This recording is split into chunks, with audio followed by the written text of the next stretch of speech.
Buenos días, feliz sábado para todos. ¿Cómo se sienten en este día? Bien, por la gracia del Señor.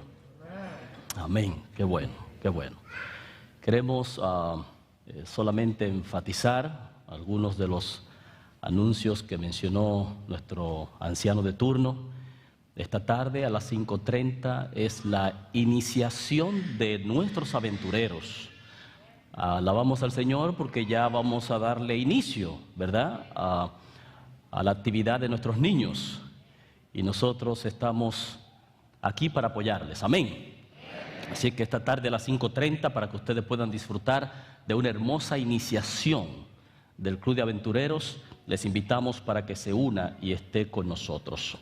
Queremos motivarles, pueblo querido, a que sigamos orando por la familia García. No hemos dejado de orar por ellos. Con nosotros está Gaby y está también Javier, ¿verdad? Que sabemos que están atravesando un dolor bien difícil, bien complicado, pero el Señor es el único consolador que puede traer esperanza y consuelo en momentos como esos. Y queremos también incluir a mi hermana Teresita, que esta mañana pues la hospitalizaron, está en emergencia, tiene problemas de salud, en este caso respiración en sus pulmones, está teniendo ciertas complicaciones, pero nosotros confiamos en Dios. Él es el Dios Todopoderoso, médico por excelencia, y esperamos, ¿verdad?, acercarnos a Él para que Él, conforme a sus propósitos, obre. Amén, pueblo. Gracias a todos los que han participado. Desde el principio han preparado siempre la plataforma para nosotros estudiar la palabra del Señor. Gracias también por haber escogido la iglesia de San José para adorar al Señor en este día. Ustedes también que están con nosotros a través de las diferentes plataformas, gracias por quedarse allí con nosotros y adorar al Señor en conjuntos. Vamos a tener una palabrita de oración como siempre. Ustedes cierren sus ojitos y acompáñenme a orar al Señor. Padre bondadoso, Padre querido, una vez más venimos ante tu presencia, no como justos, sino como pecadores arrepentidos, cobijados por tu gracia maravillosa, para implorarte, oh Padre amado, que hoy nosotros podamos ser vasijas útiles para recibir o continuar recibiendo tus bendiciones. Queremos de forma muy especial, Señor, poner en tus brazos de amor los corazones dolientes. Algunos porque han perdido seres queridos, Señor, porque están en convalecencia, enfermos, y queremos que tú seas su Dios. Que tú seas, Señor, el sustentador de sus vidas, que pueda traernos de forma general a todos esperanza en tu palabra. Padre querido, vamos a abrir tu palabra para estudiarla, pero no queremos hacerlo sin antes tener la seguridad de que tu Espíritu Santo nos guiará de principio a fin a través del estudio, que nos hablará, Señor, a través de tu palabra y que encontraremos refugio en ella. Gracias, Señor, por escogerme en este día para ser el instrumento de bendición para tu pueblo.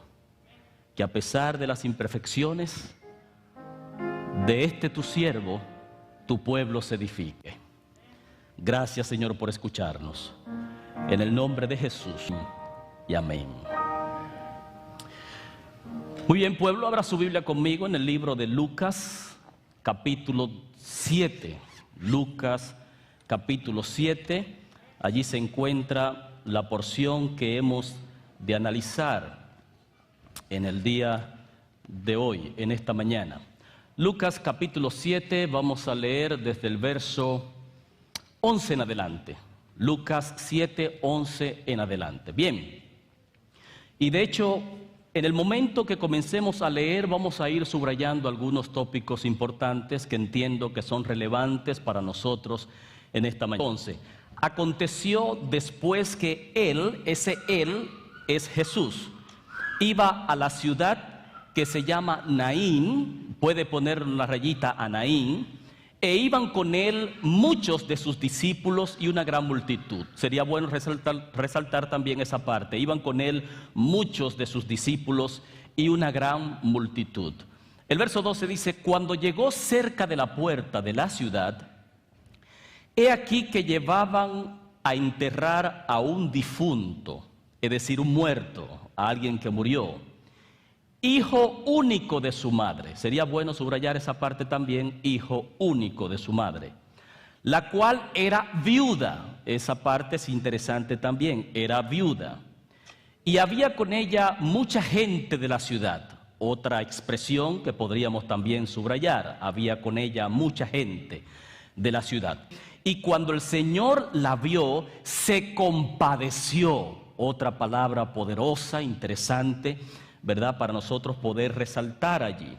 Se compadeció de ella y le dijo: no llores. Otra palabra, ¿verdad?, que podríamos resaltar: no llores. Y acercándose tocó el féretro. Eso es una señal importante e interesante, tocar el féretro.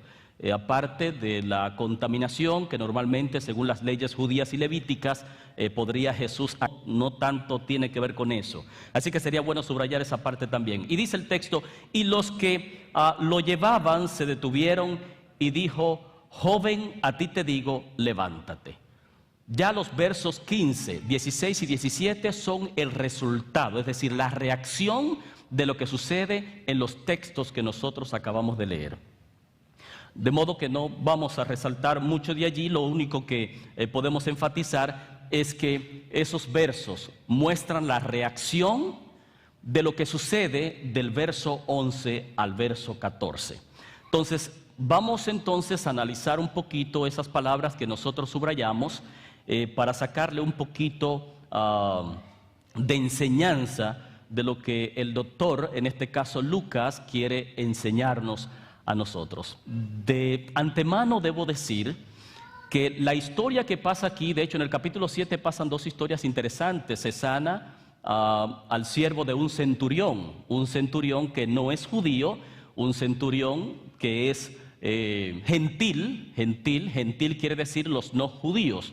Pero ese gentil se acercó a Jesús porque tenía una petición, tenía un siervo a quien amaba, a quien quería bastante, y entonces llegó para que Jesús le ofreciera la sanidad o le diera la sanidad a su siervo. Y el centurión alcanzó lo que buscó. Usted conoce la historia, no es la historia que vamos a analizar, aunque tiene una enseñanza maravillosa también. Y más adelante entonces está la historia de la viuda de Naín. Jesús resucita el hijo de la viuda de Naín. Pero antes de llegar a estas dos historias, si ustedes miran la página conmigo, por ejemplo, en el capítulo 4, van a notar algunos detalles interesantes. Por ejemplo, capítulo 4, comienza Jesús en el verso 18 en adelante. Jesús dice: el Espíritu de Dios está sobre mí. Recuerdan, cuando entró a la sinagoga se le dio el rollo del libro Isaías para leer, y cuando abrió, leyó la porción donde hablaba de él. Se profetizaba, ¿verdad? Una profecía mesiánica. Y entonces allí él comienza a leer: el Espíritu del Señor está sobre mí, por cuanto me ha ungido para dar buenas nuevas a los pobres, darle libertad a los cautivos, a los oprimidos. Y entonces lo que hace Lucas en el capítulo 4, verso 18 en adelante, es describir la misión de Cristo en esta tierra. Está describiendo su misión. Y la misión tiene que ver con libertad, con sanar, con traerle las buenas nuevas a los pobres y poder traer libertad a los que están oprimidos de diferentes circunstancias. Así que esto describe la misión de Cristo. Y más adelante usted ve cómo Jesús comienza a cumplir esa misión. Más adelante usted ve, por ejemplo, en el verso 31, donde Jesús trabaja con un hombre que tiene un espíritu inmundo. Más adelante, en el verso 38, Jesús sana la suegra de Pedro, que tiene fiebre, llega y los visita y está allí con fiebre. En el capítulo 5, la pesca milagrosa. Después, en el verso 12 del capítulo 5, Jesús sana a un leproso. En el verso 17, sana a un paralítico. Usted está viendo a Jesús cumpliendo su misión. lo que él leyó en el capítulo 4, verso 18 en adelante, que tenía que ver con él, entonces Jesús comienza a trabajar inmediatamente. Se está viendo palpablemente que lo que él leyó no es simple y llanamente una teoría, es una realidad. El médico de los enfermos llegó. El que va a traer libertad a los cautivos ya llegó. El que va a traer alegría a los corazones tristes ya llegó. Y lo más probable no sea de la forma como tú le esperas, porque quizás tú quieres ser libre de algo y Él quiere hacerte libre de alguna otra cosa diferente a lo que tú esperas. Es posible que tú quieras cumplir algún propósito y Él tenga otro propósito contigo completamente diferente. Pero Él está cumpliendo la misión, Él vino a cumplir la misión. Entonces todos estos detalles mencionan o señalan de que la misión de Cristo se está cumpliendo. Cristo es el mesiánico, es el Mesías que debíamos esperar y que ya está aquí. De hecho, usted puede seguir viendo los detalles más adelante en el capítulo 7, cuando habla del 1 al 10, específicamente de la sanidad del hijo del siervo del centurión. Y la historia que estamos analizando es la historia donde se resucita a un muerto. Todo esto Jesús lo está haciendo con un propósito específico, porque todos estos detalles y estos milagros van a resucitar la esperanza de alguna persona que está por perderla o que está muriendo. De hecho, ¿cómo se titula nuestro mensaje de hoy, nuestro estudio de hoy? ¿Cómo se titula? ¿Recuerdan? ¿Se lo pusieron en la pantalla o no? ¿No se lo pusieron? Ok, se titula Esperanza resucitada. La esperanza, ¿cómo? Muy bien, muy bien. No lo entendieron bien. Se titula La esperanza resucitada. ¿Cómo se titula? Muy bien. ¿Cuántos quisieran resucitar algunas esperanzas que están muertas por ahí? ¿Cuántos? Muy bien, excelente. Entonces, vamos a prestarle atención un poquito a los detalles. Recuerde, Jesús está sanando paralítico, sanando leproso, está sanando hombre con mano seca, está quitando fiebre, un enfermo, todo lo que Jesús está tratando. Y luego aquí otro enfermo de un centurión que es gentil, y luego una mujer. Note, gentil y mujer, y todos los demás que Jesús está sanando, no hay una excepción. No está hablando que Jesús vino a una etnia, a una raza. Dios no va solamente a trabajar con una persona, con un país, con una cultura, ni con una excepción de un grupito. Dios está trabajando con todos aquellos que necesitan la presencia de Dios en su vida. Amén.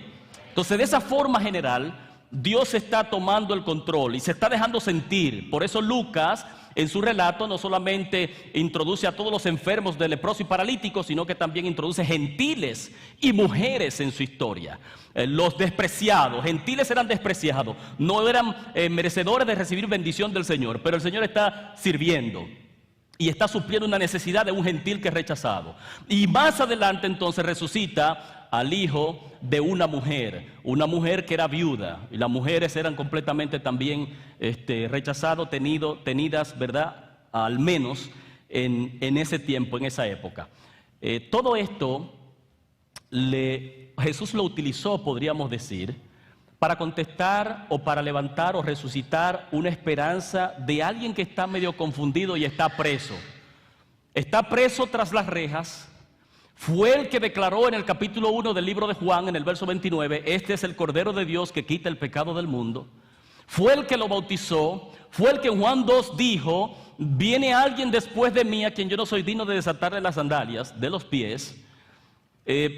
Conoce al Mesías, sabe quién es, pero ahora está preso. Su misión, él la entendió y sabía cuál era la misión. Yo soy la voz que clama en el desierto, ¿qué cosa? Preparate el camino para el Señor. Así que esa es su misión. Y él estaba claro con su misión, pero ahora está preso.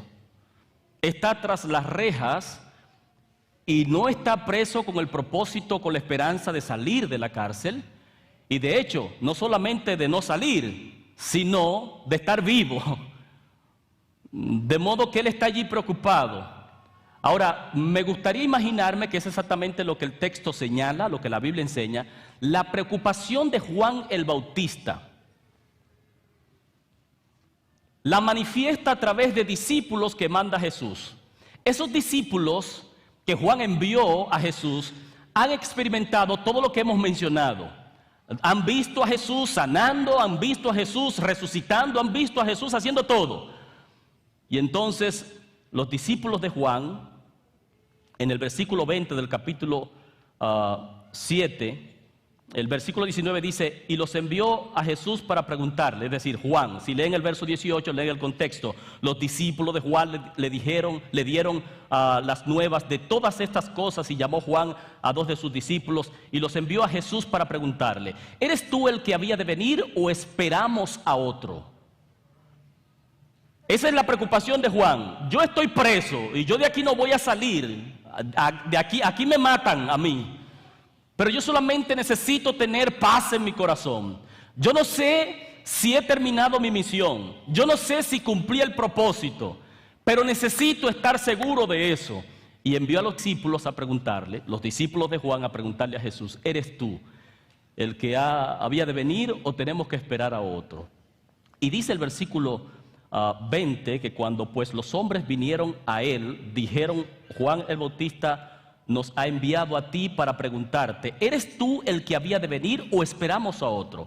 Y el verso 21 dice que en esa misma hora el que sanó, es decir, el hijo del siervo, del centurión, que sanó en el capítulo 7, verso 1 en adelante, se había sanado ya. Allí inmediatamente recobró la salud y Jesús le dice, y respondiendo, verso 22 del capítulo 7, y respondiendo Jesús les dijo, id, haced saber a Juan lo que habéis visto y oído. ¿Qué fue lo que vieron y qué fue lo que escucharon? Jesús se lo dice, los ciegos ven, los cojos andan, los leprosos son limpiados, los sordos oyen, los muertos son resucitados y a los pobres es anunciado el evangelio. Alabado sea el Señor. Amén. Jesús le está diciendo directamente a los discípulos de Juan, díganle a Juan que tenga paz en su corazón. Que si por alguna razón está desconectado, que si por alguna razón la prisión le trajo decepción, le trajo tristeza, que si por alguna razón el que lo está intimidando enfrente de la prisión, amolando la guillotina con la que le van a volar la cabeza, si eso le ha intimidado por alguna razón, díganle a Juan que muera tranquilo, que cumplió su misión. Amén. No, yo sé que usted eso, muera tranquilo, que cumplió su misión. No, usted no se siente con amén con eso, ¿verdad que no? Sí. Pero Juan ya había expresado, es necesario que yo mengüe para que él, ¿qué cosa? Había entendido su misión, ¿cierto o falso? No, yo no me preocupo, que tú me saques de la prisión, ese no es mi problema, eso no es lo que quiero. Yo no estoy que tú me saques de la prisión, yo no estoy con que tú me libres de la muerte, yo lo que quiero saber es si cumplí o no cumplí. Si cumplí, tranquilo, no hay problemas. Cuando Juan recibió ese mensaje, se acabó la depresión, mis hermanos. Juan podía estar nostálgico y en depresión, pero cuando recibió el mensaje, se acabó la depresión.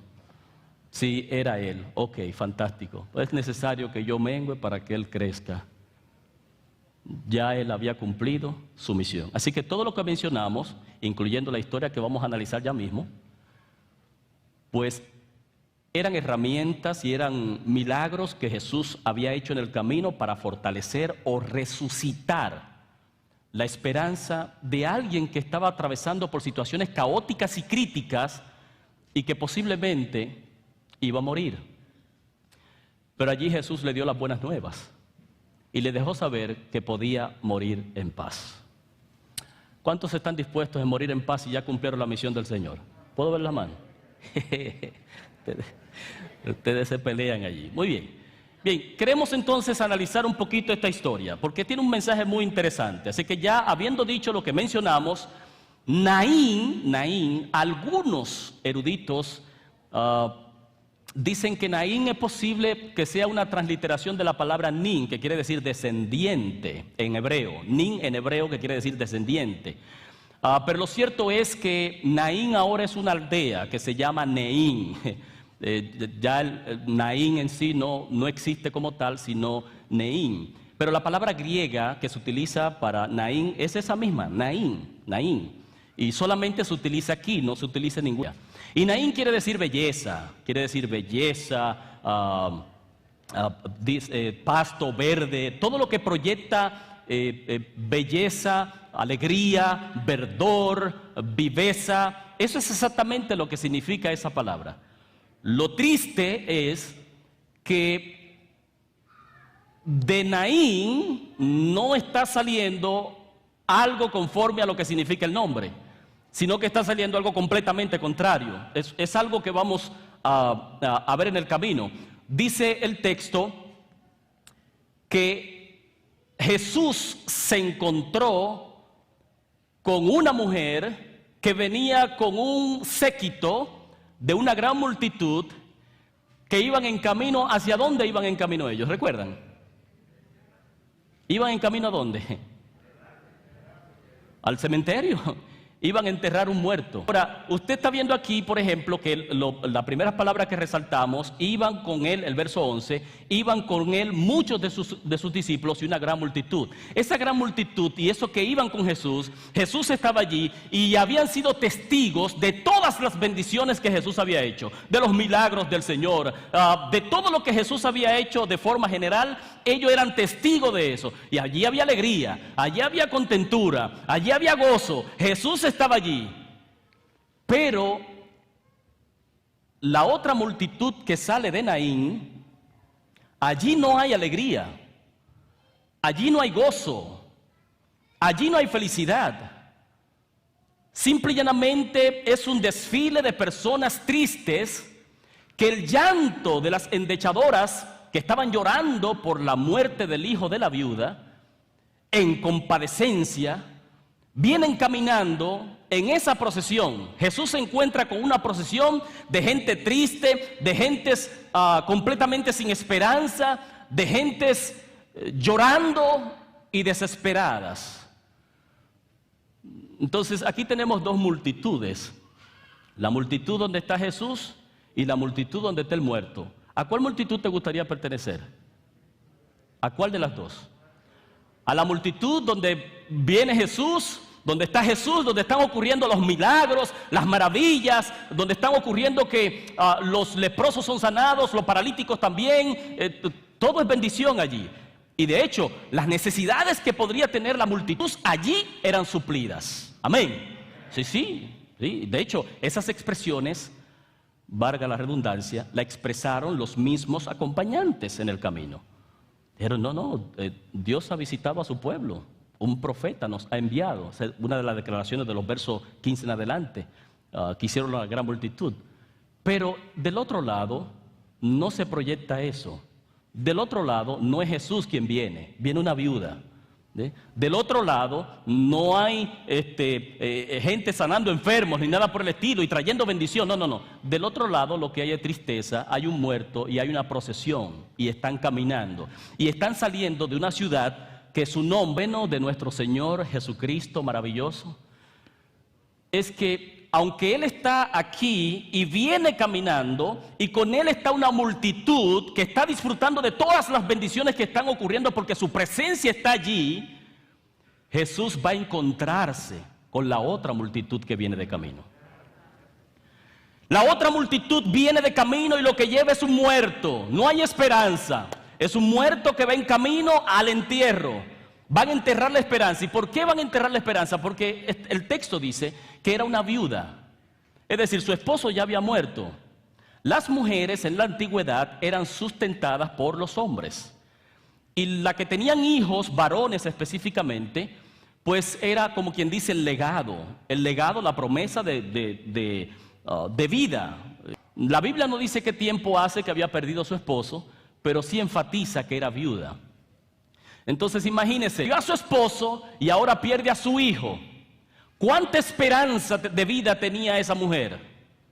Las esperanzas todas estaban muertas, porque ahora mismo la única que le quedaba después de haber muerto el esposo era el hijo. Y llevaba el hijo en un féretro, en procesión para enterrarlo. Su esperanza estaba muerta ya. El esposo muerto, el hijo muerto. No hay esperanza en lo absoluto para nada. Así que va camino al cementerio a enterrar lo único que tenía o lo único que podía, ¿verdad? O con lo que podía contar, porque ya pues había muerto.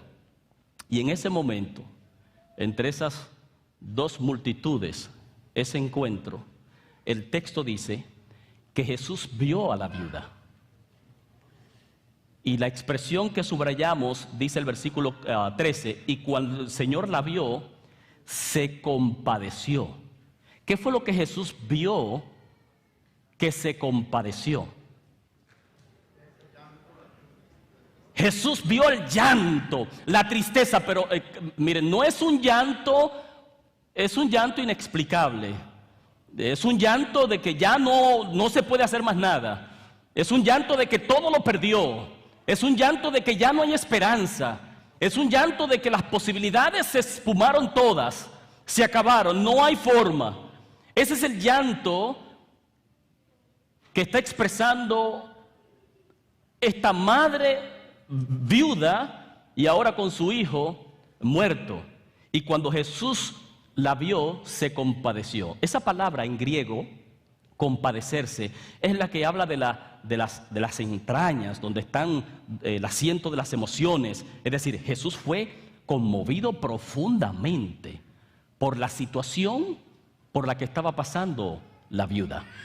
Se identificó con ella, vio todo su dolor, vio su rechazo, vio la esperanza completamente desvanecida, vio que las posibilidades para ella se habían espumado todas.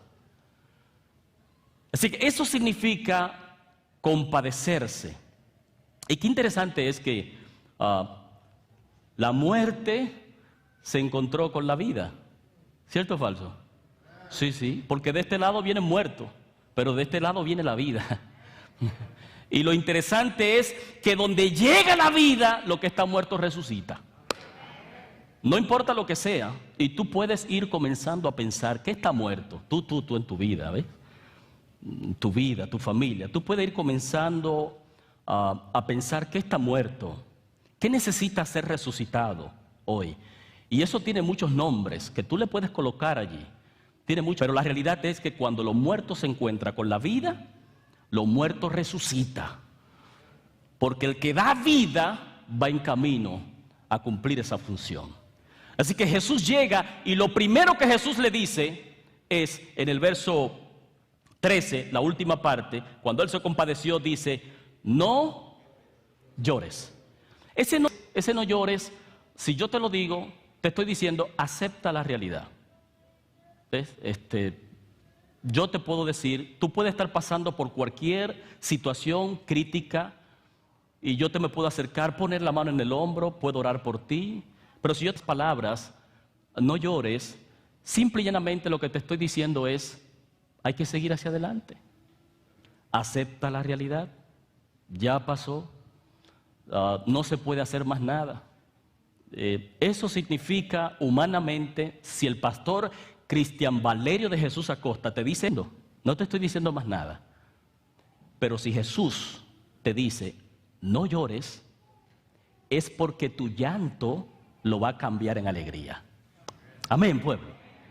Cuando Jesús te dice, no llores, o no temas, o no desmayes, es porque Él tiene el control para que tú no temas. Es porque Él tiene el control para que tú no te desmayes, pero también tiene el control para que el llanto tuyo hoy se convierta en alegría por su gracia poderosa. Amén, pueblo querido. Así que es mejor que Jesús nos diga a nosotros y no recibir eso del pastor de Jesús. Porque el no llore de parte mía es simple y llanamente hay que aceptar lo que ya vino. Hay que trabajar con lo que tenemos. No hay otra opción. El no llores para nosotros, humanamente hablando, es no hay solución. No hay ya remedio. No se puede hacer imposible o lo que está muerto en algo vivo y en algo posible para nuestro Señor. Amén, pueblo. Así que podemos trabajar en esa dirección y comenzar a pensar en qué yo quiero que el Señor resucite en mi vida, qué yo quiero que el Señor resucite en mi familia, qué yo quiero que el Señor haga conmigo, cuál es la esperanza. ¿Saben ustedes que hay personas que ya se cansaron, debo decirlo así, se cansaron de ir a coger el examencito para ejercer su carrera porque se han colgado, se dice, no está mal, ¿verdad?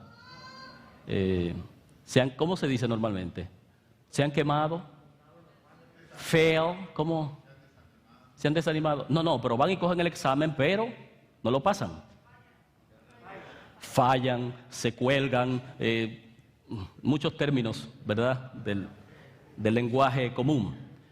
Pero lo cierto es que no pueden pasar el examen que le da la facilidad de poder ejercer su carrera. Y van la primera vez y no, y van la segunda vez no, y van la tercera y en la tercera dicen ya no más, ya se cansaron, ya se dieron por vencido, ya no más. O posiblemente una pareja matrimonial que fue a un consejero, trataron, no resolvieron, fueron al segundo, trataron tampoco, fueron al tercero, y ya en el tercero dijeron ya no hay remedio. Un matrimonio que va en la misma procesión, va en la procesión para enterrarlo.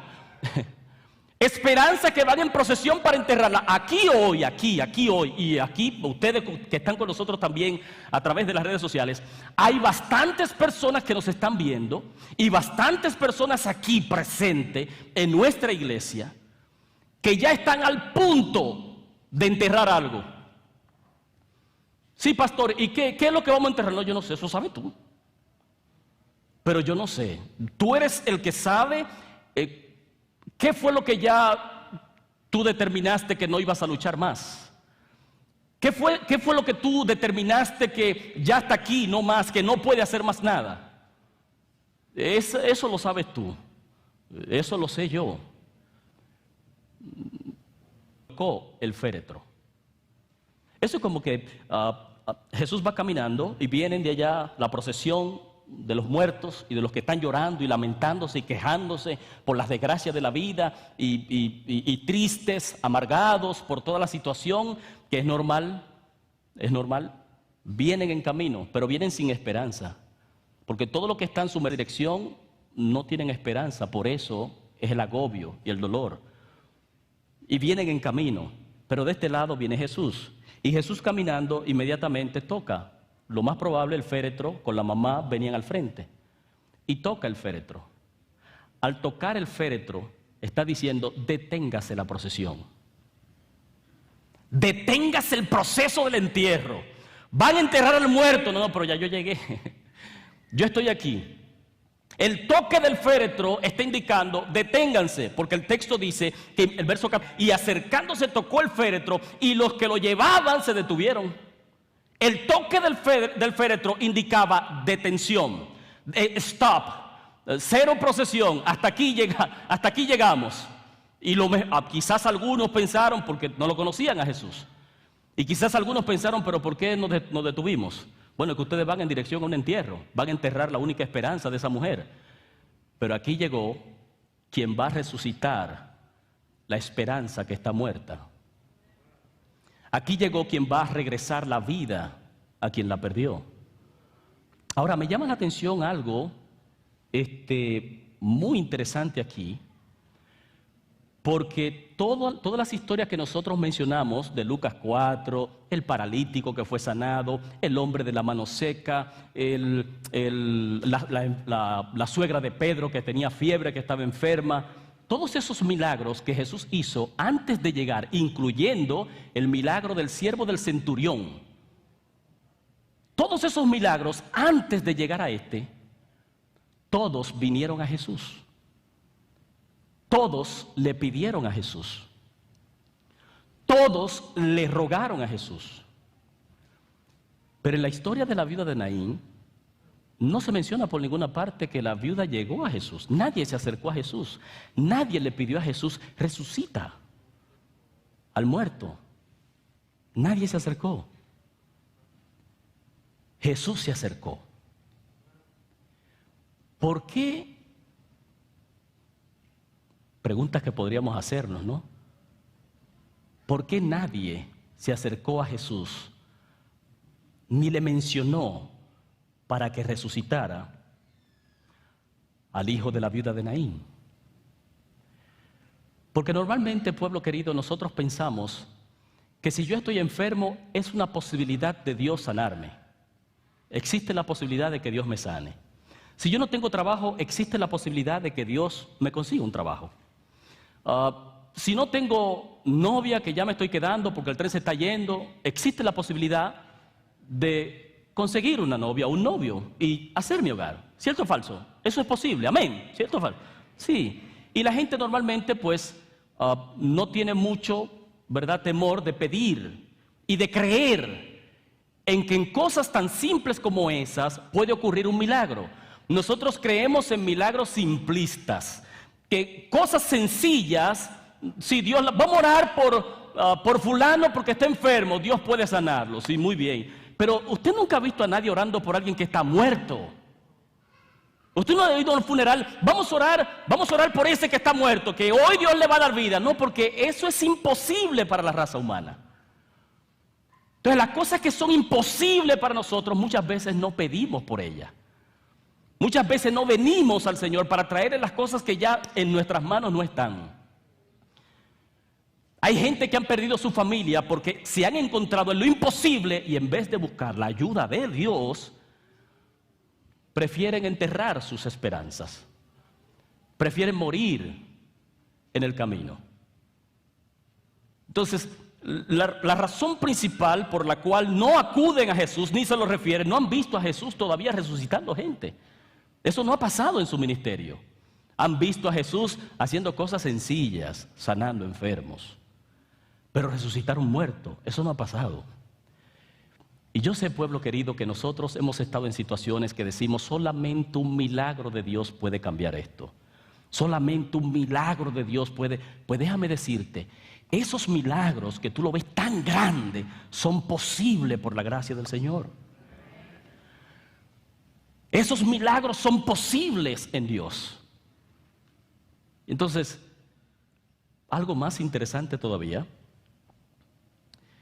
es que en el momento de tu necesidad, en el momento de tu crisis, en el momento bien drástico de tu necesidad, Jesús siempre hace acto de presencia. Jesús está allí. Jesús está allí para ayudarte y decirte, estoy aquí. Vine para traerte esperanza.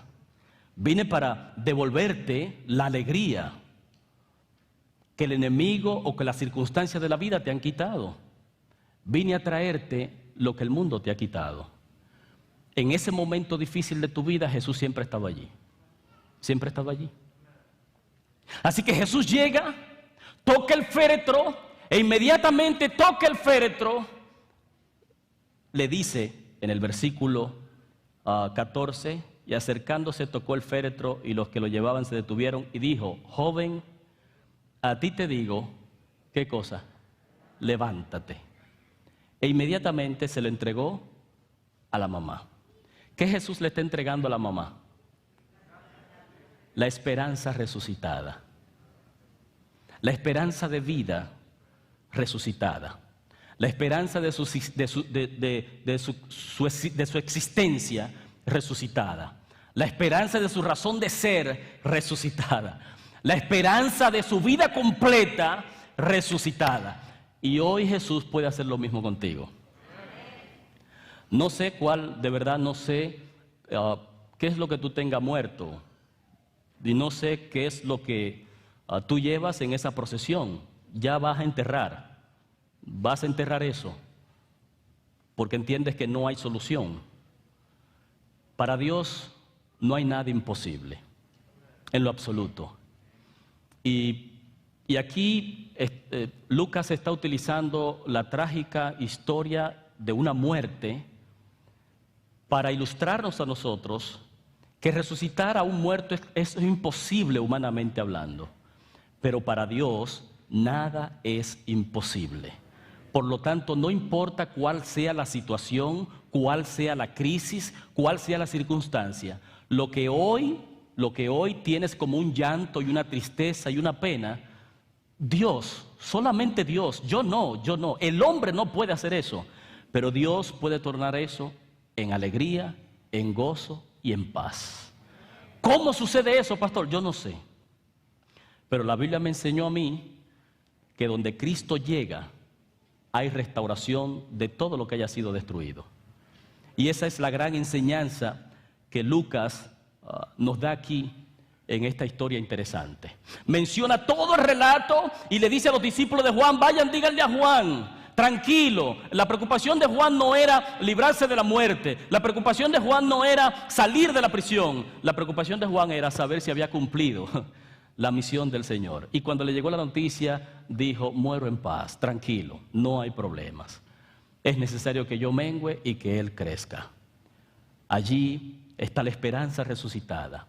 Esta procesión completa que sale de Naín, de una ciudad alegre, bonita, bella, triste, pero lo que proyecta es muerte. Pero esa muerte va a cambiar porque va a tener un encuentro personal con la vida que se llama Jesucristo. Por lo tanto, su rumbo, su pensamiento, su vida, todo cambiará. Cuando Cristo llega a tu vida, a tu corazón, cambia todo. Porque Él toma el control. Y al Él tomar el control, entonces las cosas cambian. Amén, pueblo querido. ¿Entendimos bien la historia de hoy? A ver cuánto le entendieron, porque si le entendieron poco, volvemos a repetirla. No, alabado sea el Señor. Nosotros confiamos en un Dios todopoderoso, pueblo. En un Dios maravilloso. En un Dios que se compadece de tu situación. En un Dios que se identifica con tu dolor. Y está allí para consolarte. Por eso nosotros siempre pedimos la dirección del cielo, la consolación de Dios, en momentos difíciles que nosotros como seres humanos no podemos. Pero Dios sí puede.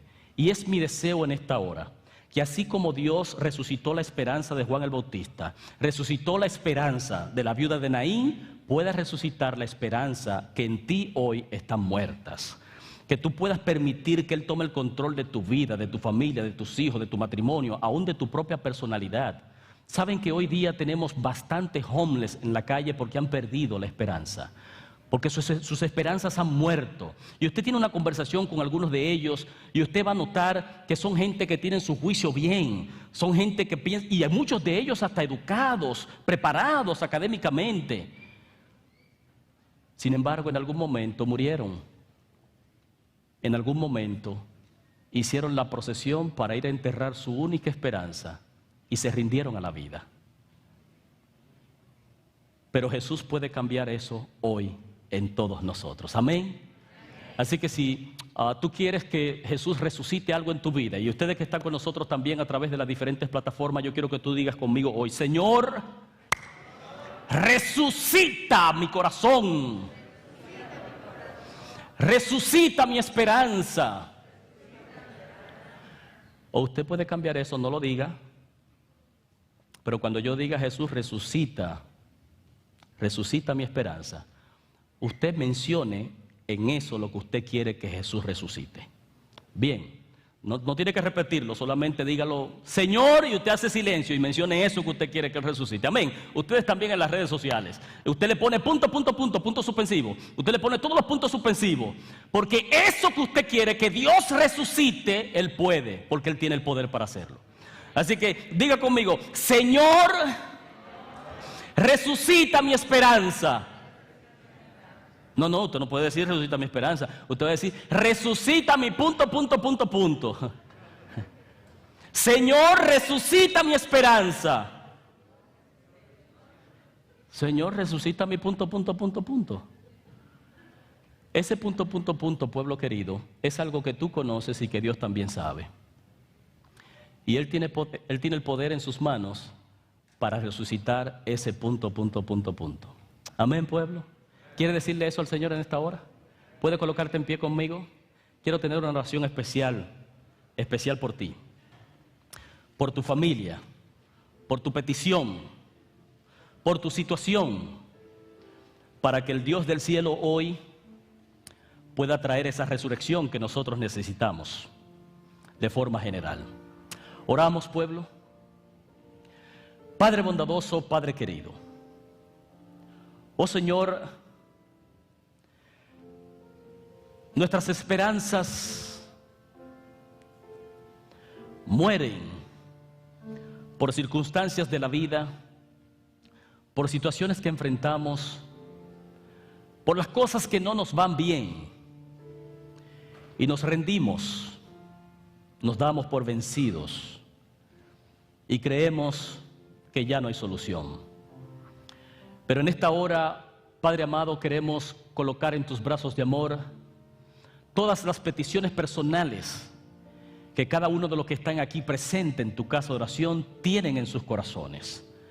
También, Señor, de aquellos que están con nosotros a través de las diferentes plataformas. Tú conoces cuáles son esos puntos suspensivos, Señor, que necesitamos resucitar en el matrimonio, que necesitamos resucitar en la confraternidad, en el afecto filial de padres e hijos.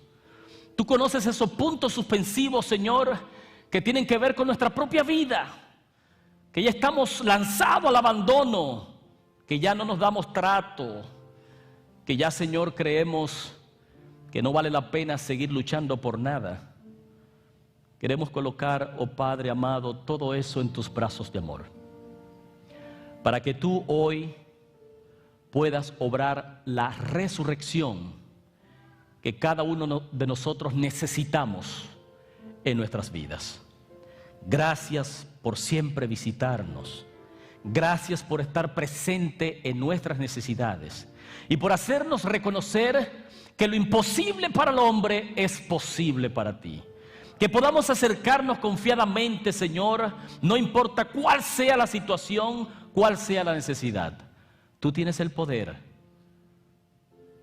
Si resucitaste, Señor, a los muertos en el Nuevo Testamento, también puedes hacer milagros sorprendentes en nuestras vidas. Gracias por escucharnos. Gracias por tu palabra y gracias por la esperanza que ha puesto en nuestros corazones. En el nombre poderoso de Jesús te lo pedimos. Amén y amén. Pueden sentarse, iglesia, que Dios te bendiga. Gracias por estar con nosotros. Te invitamos para que nos acompañe el próximo sábado con una hermosa programación. Y a ustedes que estuvieron con nosotros a través de las diferentes plataformas, también que Dios derrame sus bendiciones sobre cada uno de ustedes.